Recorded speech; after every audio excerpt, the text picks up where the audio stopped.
Can you imagine your head is stuck in a narrow crevice and your whole body is upside down? This is the fatal case of John Jones, who died in the Nutty Putty Cave. On November 24, 2009, John and his brother Josh decided to rekindle their love for caving, as it had been a long while since they had done that. John and his brother had a lot of caving experience when they were young, as his father took them on caving trips all over Utah. They decided to explore Nutty Putty Cave, which was known as the Beginner Cave. They arrived at the cave site at 8 p.m. with 9 more friends and acquaintances, so it was quite a big group by caving standards. The caving experience went smoothly for 1 hour or so. The boys had explored the largest room in the cave, named the Big Slide, which is quite close to the entrance. John and Josh were not satisfied by how easy it was to crawl into this big slide, and they decided to challenge themselves by crawling into the birth canal. The birth canal got its name for being how narrow the canal was, and despite its name, it will open into a larger room. The birth canal is narrow, which is panic-inducing even for experienced cavers. Despite knowing that, John went in first for some time but did not see any larger area. He continued to inch forward, passing through the corkscrew, but the narrow passage did not come to an end. Instead, the squeeze made a sharp downward turn. John still decided to move forward in that direction, as he noticed that the tunnel got wider at the bottom. When John slowly reaches the bottom of the hole, he suddenly can't move forward anymore, as his head is stuck into the narrow crevice. John was now trapped upside down at a 70-degree angle position in that narrow crevice, legs hanging out, one arm bent underneath his chest, and the other forced backward. John had made 2 fatal mistakes that later led to his death. While attempting to find the birth canal, John took a wrong turn and ended up in a different uncharted section of the cave near Ed's Push. This stretch was so tight that John became stuck upside down. The second mistake he made was that he tried to squeeze his head first into a tight squeeze, going downward. Experienced cavers would not do this, as if your head is stuck in the narrow crevice, there would be no way of getting out. To top things off, he had twisted into a fissure that went nearly straight down, which made him stuck inside deeper. The narrow crevice he was trapped in measured 10 by 18 inches, which was comparable to the opening of a front-loading washing machine.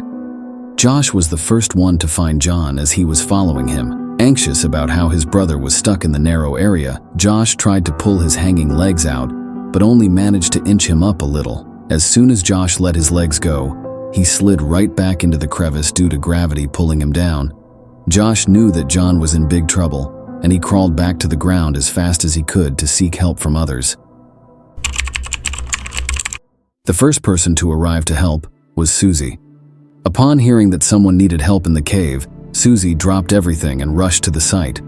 She arrived at 12:30 a.m., as the cave was quite far apart from the city area, and John was trapped inside for more than 3 hours.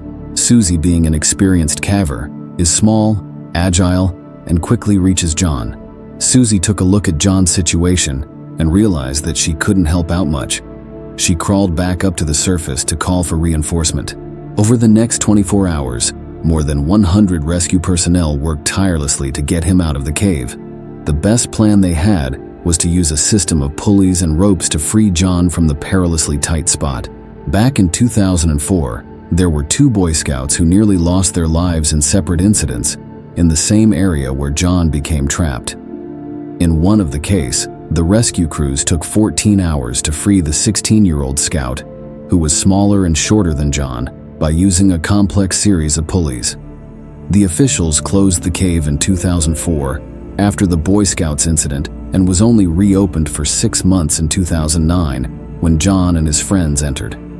John was in a much more dire situation, as he was a big guy, 6 foot tall and heavier, whereas the Boy Scout was only 5 foot 7 inches tall and lighter. Time was running out for John as he was trapped upside down, which put a lot of stress on his body. Our human body is not designed to hang upside down, and if we do so for a few minutes, our heartbeat starts to slow down. The blood pressure increases, and it increases the blood flow to the head, which can be deadly. More blood will be circulated to his heart, making it harder for the heart to pump blood back out. Eventually, the heart isn't able to pump enough blood to keep the body going, which can lead to heart failure. His liver and intestines are also putting extra weight on the lungs, causing pressure to build on them, making it harder for John to breathe. The rescue team quickly brainstormed a plan after a plan, and Susie gave valuable information about where John was stuck to let the rescue team know his situation better.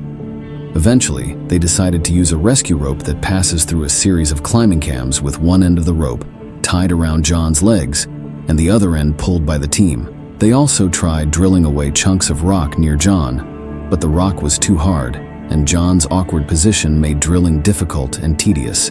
Drilling does not help John much, as they only managed to drill through a couple of inches of rock after 1 hour. Their primary rescue plan was to use pulleys to rescue him, so they drilled a series of pulleys into the cave walls and then strung the rope through each one. Despite a large number of rescuers, only one person could directly access John, as the cave was very narrow. Meanwhile, John was doing worse, as he had now been stuck upside down for a long time. He had difficulty breathing, and there was a lot of pressure in his heart, which caused him to swing back and forth between panic and calmness.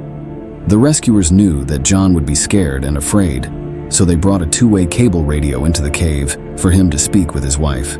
His wife spoke with him, encouraging him to hang on and be faithful. John assured her that he would be out with her soon. When they finally got the pulleys in place, it was already 4 p.m. and John had been trapped for 19 hours. It took them quite a while to install the pulley system, as the cave was too narrow for the transportation of the tools and people to go in. Ryan Schertz was the nearest rescuer to John, as only one person could access the narrow cave closest to him. Ryan worked with his other team members to pull John's legs up, and his team in the pit would pull from the outside. When Ryan pulled his legs up, John was in great pain due to poor blood circulation, as he had been in an upside position for 19 hours. Ryan had to make several pauses for John's legs to recover. Each time they pulled, they managed to pull John up a bit more. After pulling him upwards the third time, John was finally lifted high enough that he could make eye contact with Ryan. John looked tired. His eyes were red due to pressure built up in his eyes, and his face was dirty, but he seemed fine otherwise. Ryan passed down a tube to John for him to drink Gatorade to replenish his electrolytes. After John was done drinking, Ryan decided to continue pulling John up, but it was nowhere close to getting him out. His legs hit the low ceiling, and the space between the ceiling and his legs was too narrow to pull him backward without breaking his legs. The rescuers even had plans to break his legs so that his legs could be bent to bypass the low ceiling. Disaster strikes when the rescue team pulls John upward for the 4th time. Under the pressure of John's body and the crew's pulling, the rope holding the pulley to a natural arch section in the cave broke and sent a heavy metal carabiner straight into Ryan's face, which causes him to black out for a second. When Ryan opened his eyes, he was bleeding heavily as his jaw felt broken and his eye was swelling. This impact caused John to slide back into the narrow hole and land on his head again. Ryan at this moment tried to reassure John that someone would come in to replace him, as he was bleeding profusely. His father Dave replaced Ryan, as Ryan needed to rush to the hospital due to heavy bleeding. It took an hour to rebuild the pulley lines, and Dave tried to tie a rope around John's body. Dave lowered himself into the wider end of the crack, but it was too tight to reach him to wrap around his waist. All this time, John was not responsive. This is bad, as the rescue required John to push on his end to get him out, as it is impossible to lift up the 6 feet guy's weight. Dave also got stuck while trying to tie the rope on his son, and it took him 15 minutes to get out.